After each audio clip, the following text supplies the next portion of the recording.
민수기 3장 1절에서 13절까지의 말씀을 함께 보시겠습니다.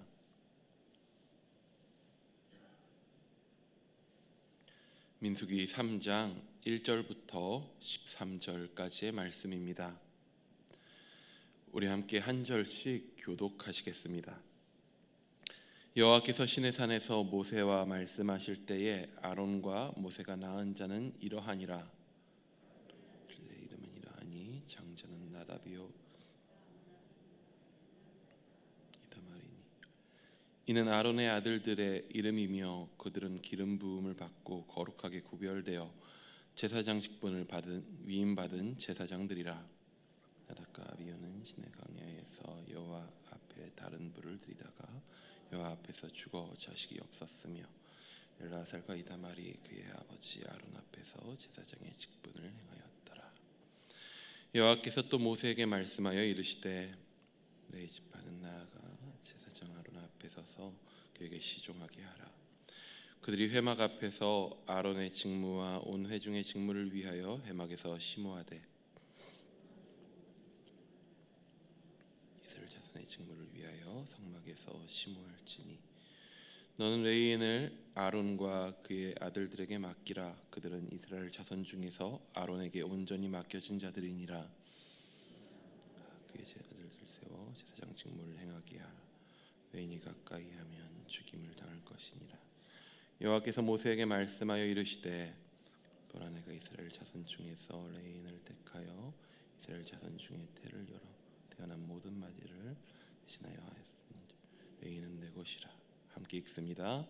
처음 태어난 자는 다 내 것임은 내가 애굽 땅에서 그 처음 태어난 자를 다 죽이던 날에 이스라엘의 처음 태어난 자는 사람이나 짐승을 다 거룩하게 구별하였음이니 그들은 내 것이 될 것임이라. 나는 여호와이니라. 아멘. 브라질이라고 하는 나라는 축구로 유명하죠. 그래서 브라질에 살고 있는 많은 아이들의 꿈을 물어보면 대부분은 다 축구 선수가 되는 것이라고 합니다. 성공할 수 있는 기회가 많지 않아 보이는 브라질 땅에서 가장 큰 명성과 부를 얻을 수 있는 것이 바로 그 축구 선수이기 때문이죠. 이러한 같은 맥락에서 지금은 또 조금 달라졌지만 우리나라의 아이들, 우리나라의 청소년, 초등학생들이 많이들 꿨었던, 지금도 꾸고 있는 꿈이 있습니다. 그것은 바로 아이돌이 되는 것입니다. 가수가 되는 것입니다. 많은 사람들이 주목하는 자리이고 인기와 함께 부도 누릴 수 있는 그런 자리로 보이죠. 사실 이런 자리들은 어딜 가든지 선망의 대상이 됩니다. 브라질에서 축구 선수가 되려는 것이나 우리나라에서 아이돌이 되려는 것 모두 같은 맥락이죠. 많은 젊고 어린 친구들이 그런 자리를 꿈꿉니다. 많은 사람들이 주목해주고 화려해 보이며 많은 사람들이 박수치고 존경하는 것 같고 또한 그것으로 인하여서 인기를 통하여 또한 많은 부도 누리는 그런 자리. 오래전 시절에도 이러한 자리들이 있었습니다. 사람들의 주목을 받고 사회적으로 인정받는 자리, 그런 자리들이 있었습니다. 하지만 그 시절에는 이런 자리들은 꿈꿀 수 있는 자리가 아니었죠. 지금으로부터 100여 년 전만 해도 직업이라고 하는 것은 신분과 함께 대물림이 되는 것이었습니다. 그런 사회에서 사람들의 주목을 받고 유력한 자리에 선다는 것은 단순히 내가 노력하고 애쓴다고 해서 얻어질 수 있는 것이 아니었죠. 태생적으로 주어져야 하는 자리였습니다. 천민이나 평민이 귀족이나 왕이 될 수는 없었던 것입니다. 그들은 태생 자체가 다른 존재였습니다. 오늘 우리가 함께 읽은 본문에는 태생이 다른 존재들이 나옵니다. 태생이 다른 사람들이죠. 바로 레위인과 제사장입니다. 이들은 어떻습니까? 세계 중에서 하나님의 백성으로 지목된 그 이스라엘이라고 하는 나라 중에서도 더더욱 눈에 띄는 자들이었습니다. 무엇이 그들을 눈에 띄게 하였습니까? 당장 그들의 겉모습부터가 눈에 띄었습니다. 그들은 입는 옷 자체가 다른 백성들과는 달랐습니다. 그들에게서 풍기는 냄새가 달랐습니다. 제사장이 되어서 레위인이 되어서 성막 가운데서 일하는 이들 가운데 풍기는 냄새는 일반인들과는 전혀 달랐습니다. 그리고 다른 이들은 절대 범접할 수도 없는 자리에서 일했습니다. 오직 그들만이 할 수 있는 일이었습니다. 그리고 그들만이 할 수 있는 그 일은 모든 이스라엘 백성에게 있어서는 절대적으로 필요한 자리였죠. 왜 의사가 많은 아이들에게 선망의 대상이 되고 많은 사람들에게 부러움을 사는 자리가 됩니까? 모든 사람에게 필요한 일이지만 그들만이 할 수 있는 일이기 때문이죠. 제사장들은, 레위인들은 존중받을 수밖에 없는 자리에 있었습니다. 그들은 모든 백성들의 선생이었습니다. 가르치는 자였습니다. 그리고 또한 그것보다 더 중요한 것은 그들은 신 앞에 나아가는 통로가 되었습니다. 그러다 보니 자연스럽게 그런 자리는 무엇을 갖게 됩니까? 그런 자리는 자연스럽게 힘을 갖게 됩니다. 많은 여러 나라의 역사 속에서 우리는 살펴보게 됩니다. 종교가 힘을 갖게 되고 그 힘이 권력이 되고 권력이 재산이 되고, 우리나라의 당장 고려시대만 봐도 그렇습니다. 불교가 나라의 종교였다 보니 승려가 귀족들보다 더 많은 권세를 누리고 주지웅님의 삶을 살게 됩니다. 절터가 많은 땅들을 차지하고, 그래서 많은 땅들을 차지한 불교의 땅들 때문에 나라에 세금이 걷어지지 않을 정도로 그렇게 힘이 강했습니다. 또한 중세 카톨릭이 그랬습니다. 수많은 권력을 등에 업고 황제보다 더 큰 권력을 등에 업은 채로 자신들의 힘으로 왕을 세우고 세상 가운데 군림하는 자리에 올라섰었습니다. 또한 우리는 당장 성경 안에서도 예수님 시대의 종교 지도자들을 보고 그런 모습들을 살펴볼 수 있습니다. 예수님은 그들을 향해서 이렇게 이야기했습니다. 많은 이들에게 칭찬받기 좋아하고 우러름받기 좋아하는 자라고, 돈을 사랑하게 된 자들이라고 예수님은 그들을 향해서 이야기했습니다. 대제사장 중심의 산헤드린 공회는 자기들이 가진 권력을 유지하기 위해서라면 로마와 손잡는 것도 서슴지 않았습니다. 그들은 성전 제사만 유지될 수 있다면 뭐든 괜찮았습니다. 성전 제사 그 자체가 그들의 권력이 되었습니다. 그리고 그들은 자신들의 권력을 지키기 위해서 불의한 재판도 서슴지 않았죠.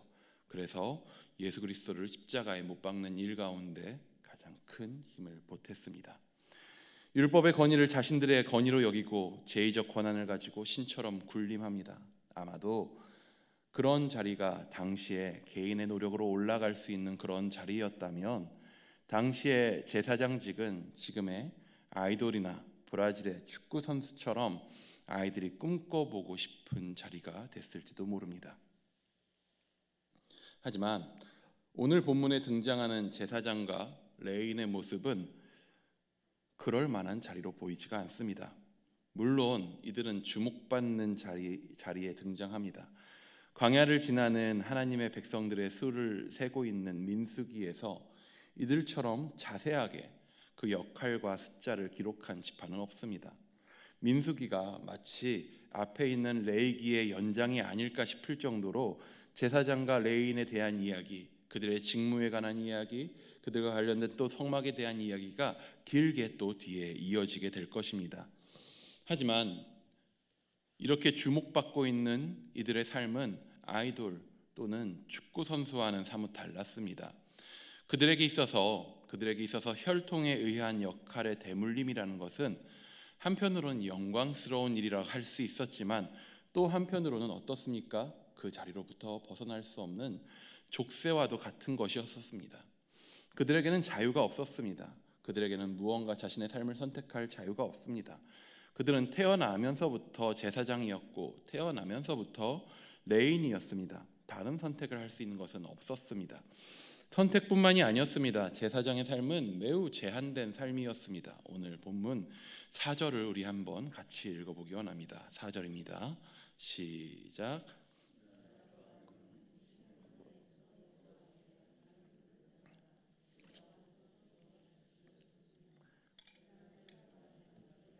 아론 앞에서 제사장의 직분을 행하였더라. 나답과 아비후는 아론의 첫째, 둘째 아들입니다. 첫 대제사장인 아론의 두 아들입니다.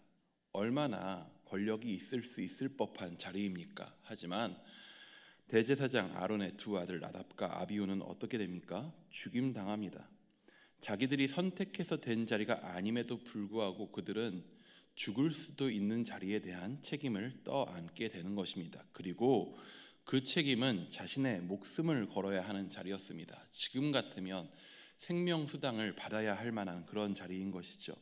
그들은 백성들을 대신해 하나님 앞에 먼저 가까이 나아가야 했고, 그 과정을 너무나도 쉽게 가볍게 여길 때 어떠한 일들이 벌어지는지를 우리에게 보여주었습니다. 그들은 여호와 앞에 다른 불을 들이다가 죽임을 당했습니다. 또한 이들뿐입니까? 레위인은 또 어떻습니까? 우리 6절 말씀도 한번 같이 읽어보도록 하겠습니다. 6절입니다. 시작. 시종하게 하라. 여러분, 시종하게 하라고 합니다.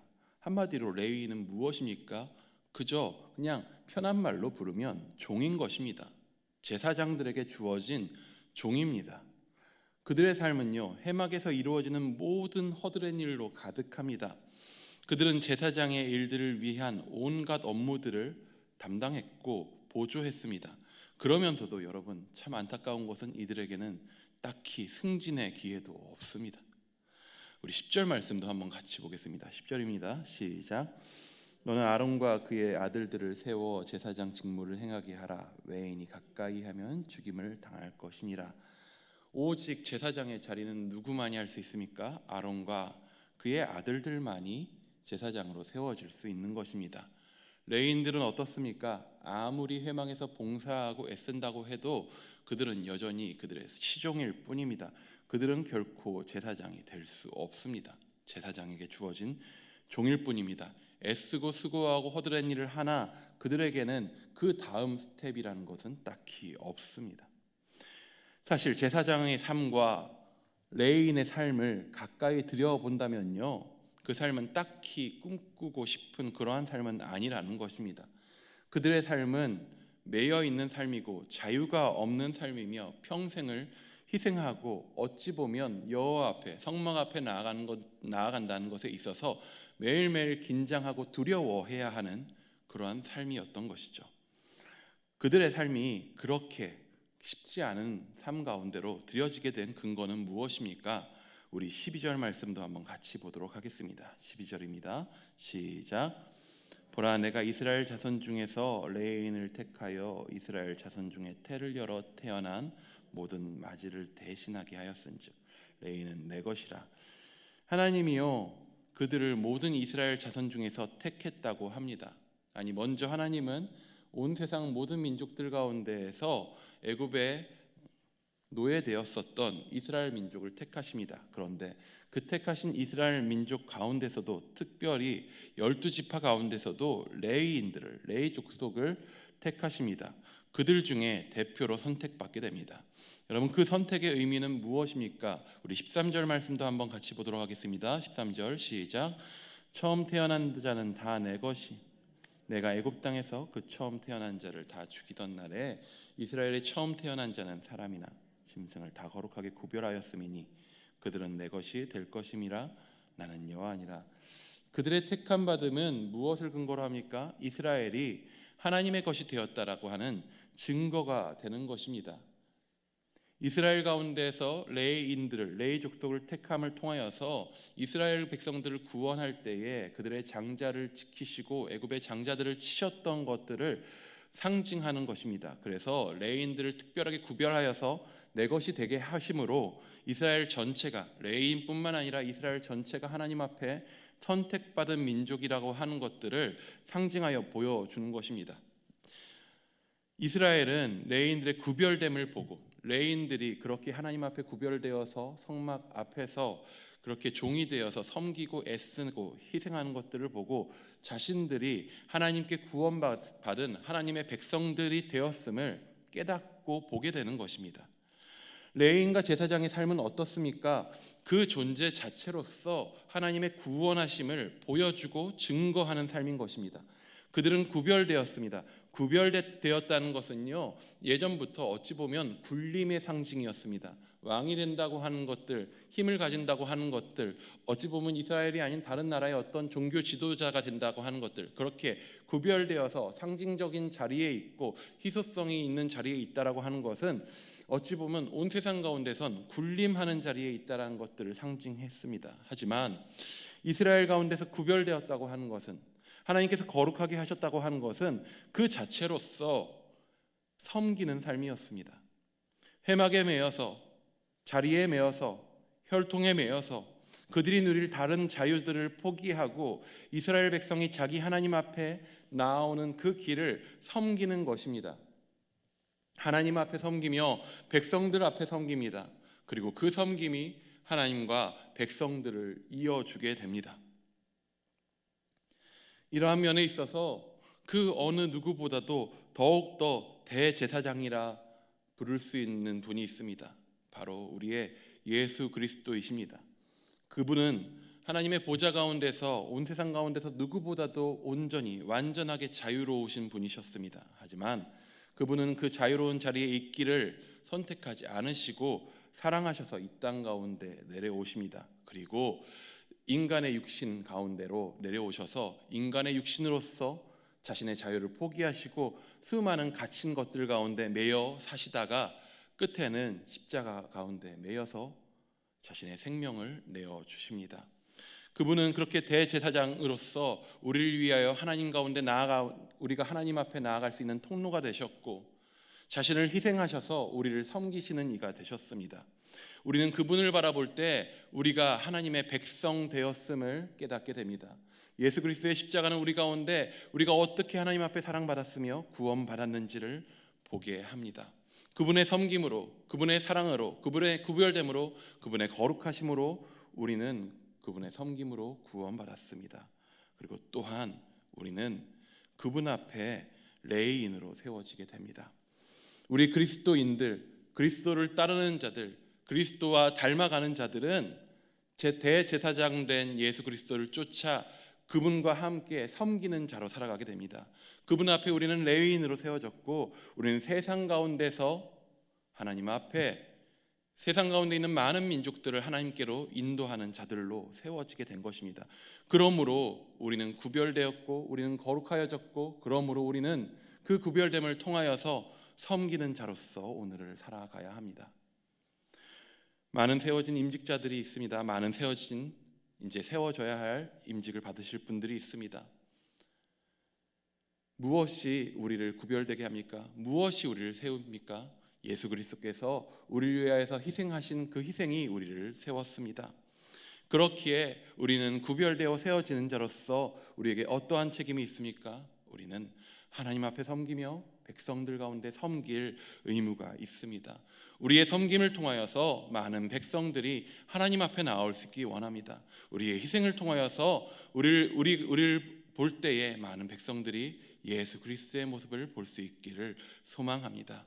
그렇게 세상 가운데 구별된 레인으로서 살아가는 일산 충신의 성도님들 되시기를 축복합니다.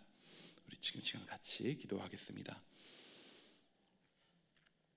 주여, 주의 사랑으로, 주의 섬김으로, 주의 희생으로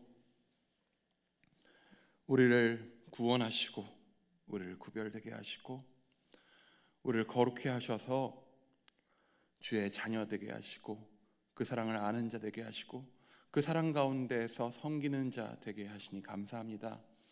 주여, 우리에게 그리스도인 섬김의 자리를 주셨으니 우리가 삶의 모든 자리 가운데에서 주와 함께 동행하며 대제사장 되신 주와 함께 동행하며 주를 섬기며 또한 세상 가운데에서 주의 사랑으로 세상을 섬기며 주 앞에 많은 민족들이 돌아올 수 있게 하는 그런 주의 구별된 레인으로 살아갈 수 있는 은혜를 허락하여 주시옵소서.